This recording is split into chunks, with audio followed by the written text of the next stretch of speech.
Akkam jirtu hordoftootaa fi dhaggeeffattoota keenya warreen viidiyoo keenyaa fi barnoota keenya hordofaa jirtan hundumaaf nagaan Waaqayyoo bakka jirtanitti isiniif haa ta'u isiniin jenna. Har'a immoo waa'ee C++ keessaa koorsii C++ keessaa walitti fufinsaan ilaalaa jirra. Har'a arree walii wajjiniin ilaalla. Yeroo darbe kan adda kunneef yookaan immoo gaaffii kan uumneef koomentii yookaan immoo fiidbaakii isinirraa fudhataa turreerra. Namoonni fiidbaakii gara imeelitiin nu ergaa turtan galatooma isiniin jenna. Amma immoo waa'ee arree walii wajjiniin ilaalla. Arree jechuun maa inni? Jechi kun warra isiniif haaraa ta'eef arree jechuun waan biraa jechuu miti. Elementii wal fakkaataa yookaan immoo daataa taayippiin isaanii wal fakkaataa ta'e iddoo tokkotti walitti qabnee kaa'uudhaaf nu fayyada. Waa biraatiif miti jechuudha. Elementii wal fakkaataa ta'e yookaan immoo daataa yookaan miseensa elementiidhaa kan wal fakkaataa ta'e daataa taayippii wal fakkaataa qaban bakka tokkotti galmeessuudhaaf nu gargaara. Fakkeenyaaf int A jennee value wayii kennineef int B, value wayii int C, value wayii int D, value wayii int E. Sana jechuun value 4 yookaan immoo value 5 daataa taayippii tokkoon jechuudha. Hundi isaaniitu intidha. Kana jechuurra int A jennee arree keessatti value 5 al tokkotti declare godhuudhaaf nu gargaara jechuudha. Miimoorii ni qusataa hin qusatu isin qoradhaatii ragaa. Hin qusatamu hin qusatu. Isiniifan assaayimentii kenna. So akkasittiin iddoo qusachuudhaaf nu gargaara jechuudha. Tokko tokko walii wajjin ilaalla jechuudha. Amma fakkeenyaaf as keessatti wanta biilii jedhu kana ilaalaadha. 0 jira, 1 jira, haga 4 jechuudha. Asirratti wanti hubachuu qabdanii 0 isin lakkaa'amte jechuudha. Indeeksiidha. Iddoo vaaluu wayii qabdee jirti jechuudha. Vaaluu 5 gaafa jennu 5 san keessaa isa kanaan 1 jenna, isa kanaan 2 jenna, 3, 4, 5. So into 5 oduu jennee intiijarii irratti vaaluu 5 galchuutu barbaanne maximum nambariin keenya meeqa ta'a? 4 ta'a jechuudha. Into 100 oduu jennee maximum nambariin keenya 99 ta'a jechuudha. Into of million osoo jennee the maximum number is 99 or 95 times. Sana jechuudha. Kanaafuu when each blank panel represents an element of the array that in this case are integer values of type int. Hunduu intidha. These are numbered from 0 to 4 since in arrays the first index is always 0. Indexiin jalqabaa yeroo kamiyyuu array keessatti 0 dha ka'a jechuudha. Independently of length of dandeessedha. 0 irraa ka'a array irratti. So bifa ittiin barreessinu immoo maal barreessinaa? Taayippiidha. Intiijarii ta'uu danda'a asitti, kaarii ta'uu danda'a, filootii ta'uu danda'a. Daataa taayippii gosa daataa nuti galchinu asirratti barreessinaa. Then vaariyaabilii maqaa vaariyaabilii asitti barreessinaa. Fakkeenyaaf kana intoo jenne kanaan A jechuu dandeenya. Then elementii baay'ina isaa yookaan saayizii elementichaa 5, 6, 7 lakkoofsa galchina jechuudha. Asitti omit godhus yookaan immoo dhiisuus hin dandeenya jechuudha. Where the type is valid object type dha. So square bracketiin kun duwwaas ta'uu danda'a. Values qabaachuu danda'a jechuudha. So bifa kanaan barreessina jechuudha. Int data type dha. Biilii name yookaan immoo variable name dha. 5 in value isaati jechuudha. Note dha asitti. Barreeffamoota asirratti ni barraa'ee jiru kana sirriitti dubbifadhaadha. Isin fayyada. Especially warra barattootaatiif warra barattoota hin taaneef immoo just kanaan dubbadhus dhaggeeffannaan isin gahaa jechuudha. For deeply barnootticha baruu barbaadan taanaan soft copies na gaafachuu dandeessu. Soft copy isa kana kallattumaan isinii kennuu hin danda'a jechuudha. So array irrattis initialize godhuun hin danda'ama jechuudha. Array irratti when declaring an array of local scope dha. If we do not specify otherwise it will not be initialized. So its content is undermined until we store some values on it. So if we declare a global array inni dura localidha outside any function isa kana kan jiru jechuudha. Its content will be initialized with all its element filled with zeros. Thus if in the global scope we declare. So tokko tokkoon ilaallamee anamma kan localis kan globalis jechuudha. Inti BL5 jechuudha. 5 kun declarationidha. 5 declarationidha. Meeqa kennaafii jirra? Value 5 qofa qabata. 0 dhaan hanga 4 jechuudha. Every element of BL will be set initially to 0. Yeah. Then but jedhamu additionally when we declare an array we have to possibility to assign initial values to each one of its element using curly brackets. Curly bracket fayyadamnee immoo hunda isaaniitiif shanaanuu value lafa kaa'uu hin dandeenye jechuudha. Bifa kanaan jechuudha. Amma asitti inni kun 16 0 irratti store ta'eera, 2 1 irratti store ta'e indeeksiin isaanii jechuudha. 77 2 irratti indeeksi ta'eera, 40 3 irratti 12 0 7 1 kun immoo 4 irratti store ta'eera jechuudha. Kanaafuu inti BL5 jechuun maximum numberiin inni indeeksii inni qabaachuu danda'u meeqadha? 4dha jechuudha. Yookaan immoo isa kana duwwaa goone akkasittis barreessuu hin dandeenye jechuudha. The same is true. So access to the value of the array. Array access godhuudhaaf index isaa beekuu qabna. So name yookaan immoo variable name isaa hin fayyadamna. Then square bracket keessatti index jenna. Index sana amma fakkeenyaaf 16 fudhachuu yoo barbaanne 16 kana fudhachuu barbaanne maal jenna? BL square bracket keessatti 0 doo barreessine 16 ta'a jechuudha. BL square bracket kana keessatti 3 yoo barreessine 40 ta'a jechuudha. BL jennee square bracket keessatti 4 osoo barreessine meeqa ta'a? 12.071 kana ta'a jechuudha. Akkasittiin access godhuu hin dandeenya. Variabiliis immoo dabarsinee variabilii biraatiif kennuu hin dandeenya. Amma BL of 2 kana BL of 2 I think 75 natti fakkaata. No 77 kana dabarsee haadhaaf kennaa jira jechuudha. Asitti BL of 2 eenyu 77 haadha. Haa walitti ta'a 77 jechuudha. So akkasittiin daddabarsuun hin danda'ama. Asitti immoo declaration of a new array begins with the type name jedha. Isaan kun yeroo darbe dubbanneerra comment lineidha. Irra deebitanii duubatti deebitanii ilaaluu hin dandeessu. Int BL of 5 jechuuf inni kun declarationidha. BL of 2 jechuun BL of 2 is equal to 75. Access to an element of the array. Access godhaa jirra elementicha. Elementichi keessa jiru sana access godhaa jirra jechuudha. Other valid operation with arrays. Sirrii warri ta'an valid warri ta'e jechuudha. BL of 0 meeqa? 75. BL of 0 keenya 75. Ani yeroo ani gara darbee jechuudha. Amma garuu maal jechaa jira? BL of 0 irra maal laa godhechaa jira? A irra store itti godhe jechaa jira jechuudha. Then A'n asirratti store ta'eera jechuudha. Then BL of A immoo 75 jedhee value store godhaafii jira. BL of A plus 2 walitti hidhaa jira jechuudha. Keessatti BL of jechaa keessatti daddabalaa jira. Akkasittiinis fayyadamuu hin danda'amu. Kunillee valididha jechuu barbaadeeti. So amma fakkeenyaaf kan masilaa sanadha. Kun int BL iddoo duwwaa kaa'ee square bracket keenya lakkoofsa masilaa fidee then int integeridha. Inni kaa'ee result is equal to 0 jedhee initialize godheera resultidha. So dhiifama. Asitti immoo main functioniin keenya banameera. For loopii keenya nu kaa'ee inni 0dha. Haga 5titti 5 dabalatu inni dabalaa deemadha. Result is equal to result plus BL of n dha. BL of n jechuun inni keenya jalqaba 0dha. BL of n jalqaba 16 ta'a. 16 hin qabanna. 16 ida'uu 2 meeqa ta'a? 18 ta'a. 18 fi 77 asii 3 achii 5 95 ta'a jechuudha. 95 irratti 40 asii 5 fudhannu 135 ta'a.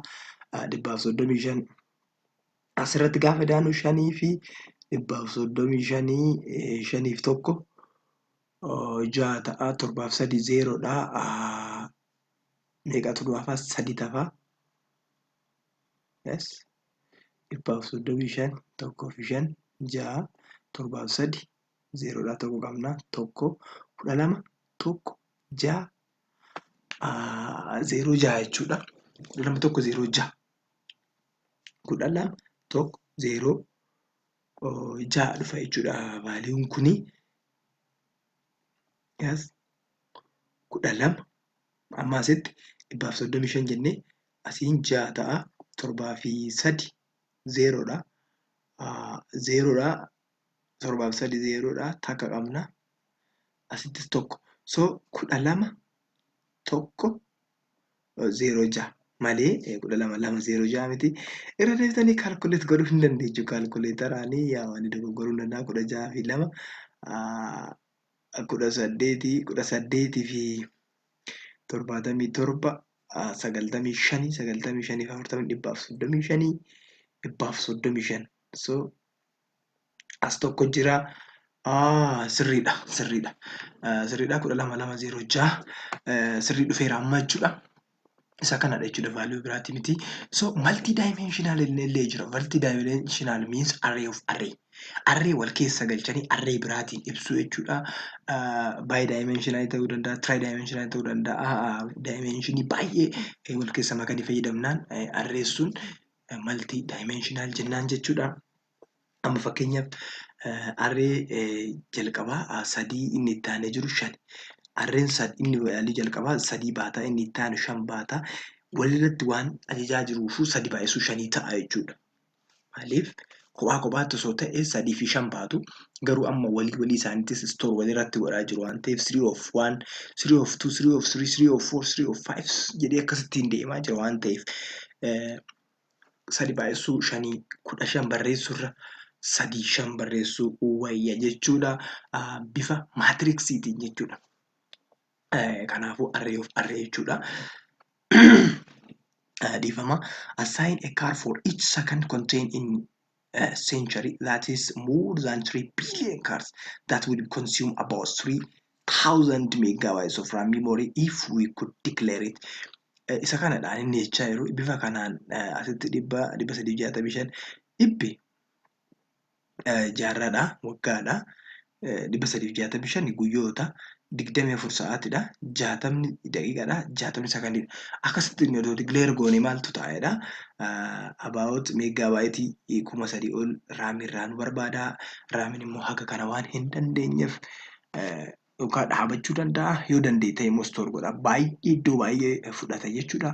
So kan biraa hamma multi-dimensional isuma nama isinitti himedha. 3 5 jechuun indijimii 15 jechuudhaan tokkumaa jechaa jira. So value asitti immoo define jedhee declare godhaa jira jechuudha. Define jedhee akka globaalititti jechuudha. 5 asii 3 kaa'eefiira. Heightiin keenya 3, widthiin keenya 5 jechuudha. Abiraamiti. Then main functioniin keenya asii ka'a. Amma asitti value ilaalaa jirra jechuudha. Asitti value for loopidhaan kaa'eera. Returnis godheera. Garuu si'aawutii hin qabnu vaaliuun display ta'e hin jiru jechuudha. Koodii kana keessattis koodii isa biraati. Kuni inni duraa inni 0dha, inni less than 8, inni plus plus, m0, m less than width, m plus plus, gm, nm, n plus 1 times m plus 1 jedha. Inni itti aanu kun immoo heetuma ta'e ammallee the same is true ta'e asitti foormulaa kanarratti gargarii jechuudha. Garuu wanti display ta'u hin jiru. Maaliif display hin taane si'aawutii keenya waan ta'eef. So vaaliuun display ta'u hin jiru garuu bifa kanaan kana hunda value kana hunda iddoo storeetti godhan qabatanii jiru jechuudha. So defines 3 defines 4 with no need to make any other modification to the program. Programii otoo rakkisiin otoo hin jeeqin dafnee jijjiirrachuudha. 3 irraa gara 4tti dabarsuuf memorii osoo hin jeeqin dabarsuu hin dandeenya jechuudha. Sirriidha. Akkasitti fayyadamnaan ni danda'ama. Arrays as parameetiri akka parameetiriitti array fayyadamuu hin dandeenya. Fakkeenyaaf kan function irratti baranne sana jechuudha. Warri function doolaariin viidiyoo kana ilaalaa jirtan duubatti deebitanii isa function keessaa sana ilaaluu qabdu jechuudha. Then function pass by value fi pass by reference inni barannee turre jechuudha. Isa kana asittis reference fi value hin danda'amaayii kan jedhuuf pass godhuun parameetirii akka parameetiriitti array fayyadamuu hin dandeenya jechuudha. Fakkeenyaaf asitti void procedure int argument of argumentii akkasittiin argin kun argumentii bakka buutii paas godhaa jira jechuudha. Hin dandeenye jechuudha. Yes. Paas godhuun ni danda'ama jechuudha. Intiijeriidha. So value kana keessatti maal argina? Asitti foormulaa kana tokko tokko ilaalla laabii isaa jechuudha. Yeroo itti aanutti laabii isaa hojjedheen isiniif galakkisaa ni ilaallattu. Asirraa value kana ta'uu danda'a, kana ta'uu dhiisuu danda'a. Kana ni galakkisu jechuudha. So asitti intiijerii inni keenya zeeroodha, inni leengiziidha, gadeedha. Leengiziin keenya meeqa? Hin beekamu. So faankishiniin jalqaba asii ka'a. Baay'ee min faankishinii irraa ka'a vaaliyuun yeroo kamiyyuu jechuudha. Yeroo kamiyyuu faankishiniin keenya main irraa ka'a waan ta'eef asii kaana int first array. First array jedhamu kun bakka ta'ee jira. Intiijeriin create asii intiijerii jechaa irraa asii first arrayidha. Value hamma inni qabu hin beeknu 5 10 15 qabaa jedha. Nutti hime. Second arrayin immoo 2 4 6 8 10 qabaa jechuudha. Ifinoota jechuudha. Print array amma yaamamaa jira inni kun. Print arrayin kun iddoo wayii jira. Waamaa jirra. First array. First array jechuun 5 10 15 qabateera of keessatti 3 qabateera fuudhee deema. 3 leengiziidhaaf gaafa kennamtu argumentiidha waan ta'eef asitti kan eegaa jiru intiijerii eegaa jira waan ta'eef asitti immoo first arrayin intiijeriidha waan ta'eef 5 10 15 kennaaf jechuudha value kanaaf. So n is 0dha. N is less than 3. Yes. 0 is less than 3. Yes. See out argument of 0. Argumentii 0 jechuun kan jala qabaa jechuudha. 5tu display ta'a jechuudha. Then indil godha. Eega kana dubbateen booda indil godha. Laayinii tokko gadi bu'a jechuudha. Then asitti 5 ni barreeffama. Laayinii tokko gadi bu'a. Naannee gaafa dhufu enniin keenya tokko ta'a. Tokko 3 gadi eeyyen. See out argument of 1 jedhaanii argument of 1 hin ta'inidha. Gadi bu'ee 5 10 akka asitti barraa'e kana miti jechuudha. 5 10 15 irraa gadee gadi barreessa. Ammas 2 4 6 8 10 kan jedhu immoo al lammataa irratti print array second array kan jedhu kana fudhatee asiin immoo 5 fudhatee al 5 naanna'ee gaafa baasu irraa gadee asii gadee jechuudha. 5 10 15 asii gadee ammas 2 4 asii gadee 6 8 10 jedhee asii gadee gadi barreessaa jechuudha. So exercise kana immoo ofii keessanii isin yaalaadha. Yaalaatti hojjedhaa. Waan irra geessan immoo komentii irratti na barreessuu dandeessu. Barbaadanis manuma keessanitti hojjettanii dhiisuu dandeessu. So ammoo string ilaali. String maal? Kaaraakterii fayyadamnee data yookaan immoo value store godhuu hin dandeenya. String no maal? In addition to numerical variables, there are also exist string characters that allows us represent a succession of characters like word, sentence, names, text, etc. etc. Yookaan immoo etc ishee nu sana jechuudha. Hima barreessuu hin dandeenya. Wordii barreessuu yoo barbaanne maqaalee garaagaraa baay'ina warra qaban barreessuu yoo barbaanne string fayyadamna. Stringin egaa walitti qabama qubeelee jechuu dandeenya. Kaaraakterii jechuu dandeenya jechuudha. In C++ there is no specific elemental variable type to store strings of characters. Elemental typing isaa yookaan immoo kan qophaa'ee stringii qofaa qabatu hin jiru. Garuu kaarii fayyadamna. Nu kaariin kaaraakteriidha. Garuu kaariin takkitti store gooti. Kaarii jennee walgataa takkitti. Sababii kanaatiif kaaraakteruma fayyadamneet akka stringii store goonu itti gargaaramne jechuudha. Mala fayyadamne jechuudha. Fakkeenyaaf asitti kaar jedhee jeenii 20dha. Kaaraakteriin kun hanga 20tti qabachuu hin danda'a. 20 gadi qabachuu hin danda'a. Sana jechuun maximum indeeksiin isaa 19 ta'a. Hanga 20 baay'inni isaa hin jechuudha. Malee akka hanga vaaluu 20 baay'inni isaanii amma 20 hanga ta'e qabachuu hin danda'a. Zeeros ta'uu hin danda'a. Zeeroonis possibiliidha waan ta'eef. Zeeros qabachuu danda'a. Zeeroodhaa ol hamma 20tti qabachuu danda'a jechuudha. So asitti kaar my string jedhee walqixa ta'a. Kaarlii bireesii keessatti vaaluu yoo kaa'u stringii warri ta'an yookaan immoo kaaraakterii warri ta'an kootii keessatti yookaan immoo waraabbii keessatti qabamu. Zeeroon dhumarratti zeeroonis jirti. Vaaluu zeeroos ni qabata waan ta'eef jechuudha. Inni itti aanu immoo car my string jedhee asitti inni kaa'ame kun fi inni kun the same is true. Lachan isaaniiyyuu wal qixadha. Garaagarummaa homaatu iyyuu hin qaban. Inni kun 0 waan ofitti dabaleef inni kunis 0 by default qaba jechuudha. Tokkumadha jechuudha.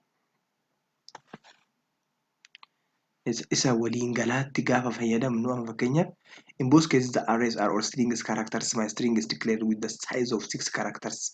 The 5 characters that comes hello plus final null character which specify the end of the string. 0 sun end dhumuusaa agarsiisu waa biraaf miti. And that in the second case when using double quotes it is automatically appended walitti maxxanfamee data sun appended ta'eera jechuudha. Appended jettu xiqqoo ishee isinitti mul'attu. Isinitti akka mul'attuuf akkasittiin gaditti harkisuun hin danda'ama.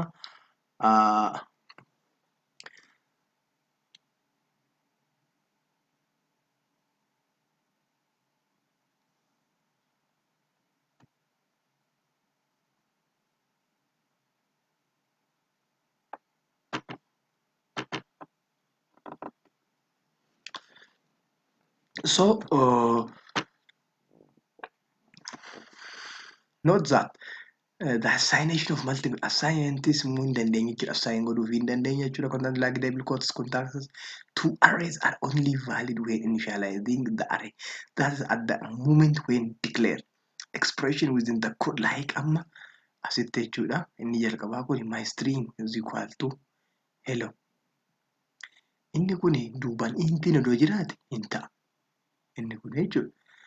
Asitti immoo my string jedhee value asiin akkasittiin kaa'e taanaan isaan kun curly brace keessa ta'uu qabu jechuudha. Are not valid for as like neither would be. Yookaan my string jedhee akkasittiin as keessatti hin barreessine. Amma inni kun akkasittiin barraa'uu qaba. Inni jalqabaa kun akkanatti gaafa barraa'e sirriidha. Asiin garuu duuba isaatii intiin jiraannaan validiidha jechuudha. Maaliif initializationidha waan ta'eef. Akkasittiinis immoo tokkoon isaaniitiif value kennuun ni danda'ama. Kun value 6 qaba jechuudha. Fakkeenyaaf my string bracketii keessatti immoo 6tu jira jechuudha. Sana jechuun tokkoon kennaaf jechuudha. H0dhaaf E akkasittiin kennaafii jira jechuudha.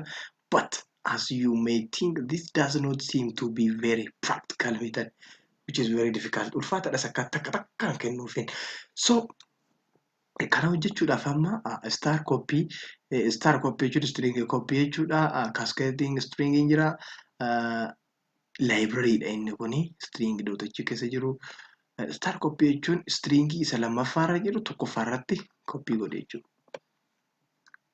So isaan kun amma fakkeenyaaf hello my string irratti store godhuu yoo barbaanne star copy jennaa, bantuu hin banannaa, my string jennaa, koomaa goona, hello immoo kootiidhaan yookaan immoo waraabbii keessatti barreessinaa jechuudha.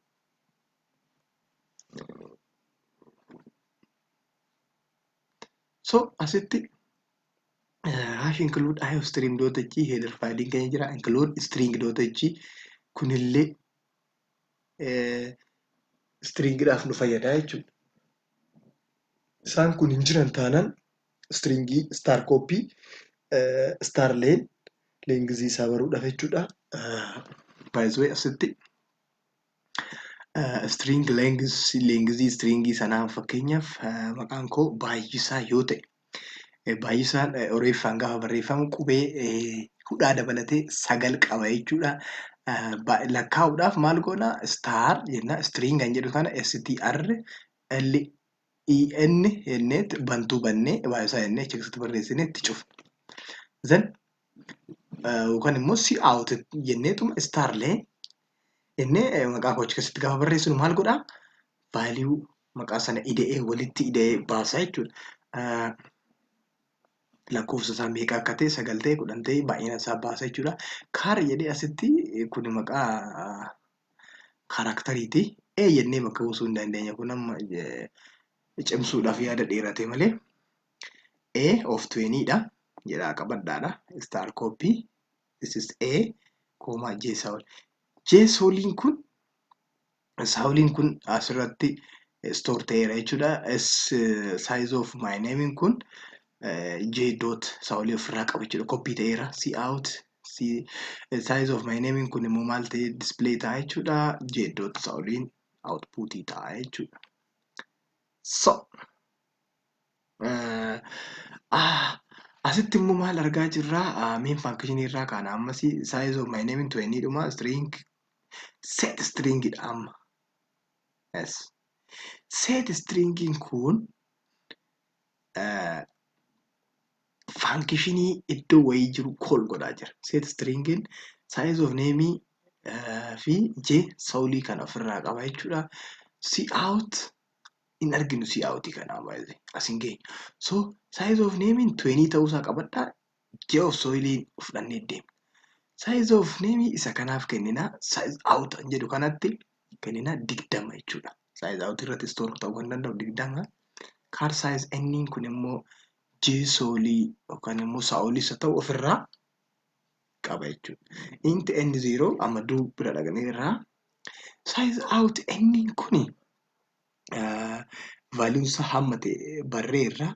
Isarratti maal store godhaa jira? n0 dha waan ta'eef n0 irratti isaan kana fuudhee ammas size in kun size out irratti size in0 store irratti godhaa jira jechuudha. Size in0 jechuun immoo size in0 J store irratti godhaa jira jechuudha. Stringidha waan ta'eef kunis J store taateetti eenyu irratti size out 0 irratti. Ishii end of while size in plus is not equal to 0 yoo dhume jechuudha. Yoo dhume hin dhumne waan ta'eef irra deebi'a. Ammas J store godheera itti aanee dootii tana store godhaa itti aanee SC store godhaa. Meeqa isaanii baay'inni isaaniiti haga inni gayya dabalee false kan ta'u dhumarra gaafa ga'ee I gaafa fixutti false ta'a jechuudha. Sana jechuun dhumarratti value argate kana fuudheetti isa kanaaf kenna fideetti as gadi deebisa. Then see out size my name gaafa jedhu isuma kana J dot Saulii kanatu display ta'a jechuudha. Waa biraa miti. So practice godhuu hin dandeechu suni laabiidhaanis walii wajjiniin ilaalla. Another frequently used method to assign values to an array is by using directly input stream. Cin fayyadamnee godhuu hin dandeenya. Akkamitti goona? Cin dot getLine jenna. Cin dot getLine jennee value keenya jechuudha. As car buffering kun maqaa variable keenya length isaa itti himnee xumuruu hin dandeenya. Isaan kana tokko tokkoon laaluu hin dandeenya. Where buffer is an address where to store the input. Address isaa eessatti hagam store godhuu akka dandeenyu kan nutti himudha. Like an array. For example, length is the maximum length of the buffer, the size of the array, and delimiter is a character used to determine the end of the user input, which by default inni waan ta'eef indi laayiniidhaan nu gargaara ittiin fayyadamnu jechuudha. Bufferiif lengziin garuu dirqama jechuudha. Amma fakkeenyaaf car my buffer 100. Amma car bufferiin kun 100dha jechuudha. Hanga 100tti fayyadamuu hin dandeenya. Fakkeenyaaf what's your name an jedhuuf cin getLine my buffer hanga 100tti kenneefira value wayii galchaa jira jechuudha. Inni kun keyboard irraa na gaafataa baay'isaa yoo jedheen see out hello an jedhu kun display ta'a. My buffer irra baay'isaa jira. Hello baay'isaa jedheetti ingil godha. Yookaan immoo laayinii tokko gadi bu'aa new laayiniitti gadi ce'a. See out which is your favorite team jedhee na gaafata. Cin getLine irratti sabbataa yoo jedheen see outiin immoo maal jedhaa? I like sabbataa too. Tiimiidha inni gaafataa yeroo sabbataa kana maa jechuu dandeessa? Waa barbaadde. Qiddus Giyoorgis ta'uu danda'a, Seent Joorji waan barbaadde jechuu ni dandeessa jechuudha. Fakkeenya asirratti kaa'e Adaamaa kanamaadhaan kaa'eera. Fakkeenyaaf what's your name kan jedhu keyboard irraa Alamaayyoo galchee hello Alamaayyoo jedheen which is your favorite team jennaan Adaamaa kanamaa jedhee Anillee Adaamaa nan jaalladha jechuudha. Kanaafuu siin geetlaayiniin akkasittiin itti siin jennee akkasittiin illee fayyadamuu hin dandeenya which is the same story jechuudha. Converting string to other type irraa al tokko irraa type tokko irraa gara biraatti jijjiiruun hin danda'amu. Integerii osoo hin taane string jechaan jira. String jijjiiruudhaaf maal goona? Casted standard library fayyadamuun dirqama jechuudha. C jechuun castingidha. Isinillee sirreessuu hin dandeessu dubbistanii jechuudha. stdlb.h jechuudha. Library provides 3 useful functions for this purpose. Kanaafuu atoo yoo jedhe convert string to intidha. String sana gara itti maal jijjiirudha? I ishee tan laallaa. Asii immoo L yoo ta'e immoo gara lengziitti yookaan immoo gara longiitti jijjiiruudhaaf jechuudha. F yoo ta'e immoo gara floatiitti jijjiiruuf nu gargaara jechuudha. Formulaan kun dirqama beekuu qabdu qabadhaa. Amma fakkeenyaaf kaara bafarii irratti kaara bafarii jedhee dhibba kaayeraa float price asitti declaration irra jirra. Inti quantity dha. See out enterprise jedhee siin geetlaayiniin bafarii irraa fuudhee jechuun stringidhaan irraa fuudhaa jira jechuudha. Vaaliiwwan ani galchu sun stringidha. Beekamaan jechuudha. Price maal godhaa? Atuuf gara floatiitti jijjiira. Bafarii irraa fuudhe sana vaaliiwwan irraa fuudhe sana gara floatiitti jijjiira jechuudha. Qaban yoo nambarii ta'e nambariidha. Yoo nambarii ta'uu baate garuu hin jijjiira jechuudha. Gara baayinariitti isaa ta'u jijjiiree fida jechuudha. See out inter quantity dha. Siin geetlaayiniin may bafarii irra jira ammallee bafarii sun ammas maal godhaa? Gara intigeriitti jijjiiru jechuudha. Isaantu jijjiirrisa formulaan asitti fayyadamanii. So the total price is price times quantity dha. Inni tokko integer inni tokko float ta'eera waan ta'eef baay'isuun hin danda'ama jechuudha. Already asitti value integerii kennaniif jechuudha. So function to manipulate string functionii fayyadamnes manipulate godhuu hin dandeenya. Fakkeenyaaf the string C string library string.h defines many function to perform some manipulation operation with C like strings jechuudha. So here are the most useful string concatenation dha kun. String lama walitti fiduu yoo barbaanne baay'isaa fi fiqaaduu walitti fiduu barbaanne string concatenation fayyadamne isa tokko irratti copy godhu itti dabaluu jechuudha. Irratti copy godhu osoo hin ta'in itti dabaluu cinaa kaa'uu jechuudha. Concatenationiin char star string cat char star destination then const char star source dha. Lachan isaanii walitti fiduudhaaf jechuudha. Appending source string at the end of the destination string as the end isaatiitti itti daballa jechuudha. Then star CMP jechuun compare dha. The end string compare constant keessatti jechuudha. Constant kaaraakteriin jira. String waan jira. Constant string tu jira. Copy kana lamaan wal compare godha jechuudha. Wal madaalchisuu jechuudha. Compare string 1 and string 2 jechuudha. Star copy jechuun copy godhuudha. Akkuma duraan isinitti hime star lane immoo lengthidha.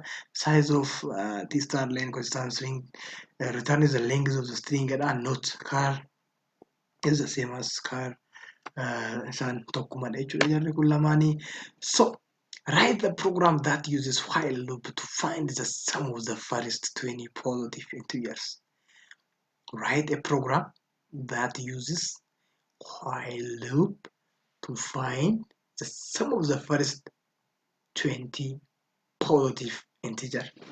Ayyee formula kana isinitti anima akkasumatti sagalee kana dhaggeeffatanii warri barreeffatan I appreciate you. Kana hojjechuudhaaf baay'ee salphaadha. Afaaninaan isinitti hima warri dandeessanii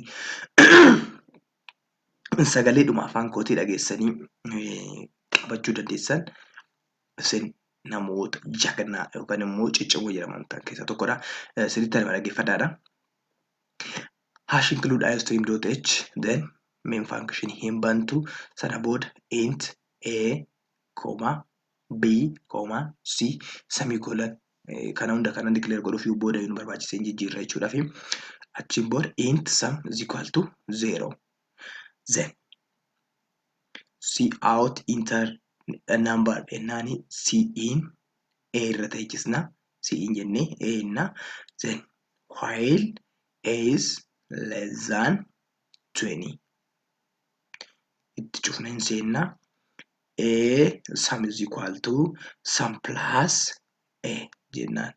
Sum is equal to sum plus a, then a plus plus semicolon. End over. Itti cufna. Dhume bakka kana. Early brace dhumarratti hin cuftu. Dhume. Walumaan 20 hamma 20tti ta'u. Write a program which prints the following pattern kan jedhu kanaaf immoo isa kanaaf immoo maal gootu hash include stream.h main function hin bantu, then cout enter the maximum enter a number ettu, then cin n irra gootu kana n irra gootu a fi b immoo gubbaatti declare hin gootu. Then for loop is seenna for loop enna for int I is equal to 0, then I is less than n ennaani I less than n, then I plus plus, then hin baana ammas curly brace bananne for loop enna int j is equal to 0, j less than I j plus plus, cout star allaqa dhume jechuudha kan cout star, then indillenna gadi siqnee musumatti cout indilenne itti cufna hundumaafu cuccufna jechuudha dhume. Write the function takes an argument of the row scores out of 100 of 20 student assign letter grades as follows. Kan ammoo isin hojjedhaadha. Write application to test your function jedha. Hojjedhaa isin kan. Isa kana isin hojjedhaadha. Kanumaan xumurraa kan har'aati jechuudha. Subscribe gochuu hin dagatinaadha. YouTube keenya irra galtanii subscribe, like, share gootee namoota birootiifis erguu hin dandeessu. Hanqina keenya immoo nutti himuu hin dagatinaadha. Karaa hundumaanuu nu cinaa dhaabadhaa. Nus nu gargaara. Ofii keessanis barnoota irraa fudhadhaadha. Wantoota hanqina qabnu irratti immoo nu gargaara. Nus jajjabeessaa nu wajjin ta'aa nu gargaara. Like fi subscribe godhaa. Shares godhaa. Namootaaf waliin gahaadha. Barattoota hundumaa bira akka ga'uuf immoo share godhaa nu gargaaradha. Kanarraa kanumaan xumurreerra galatooma nagaatti.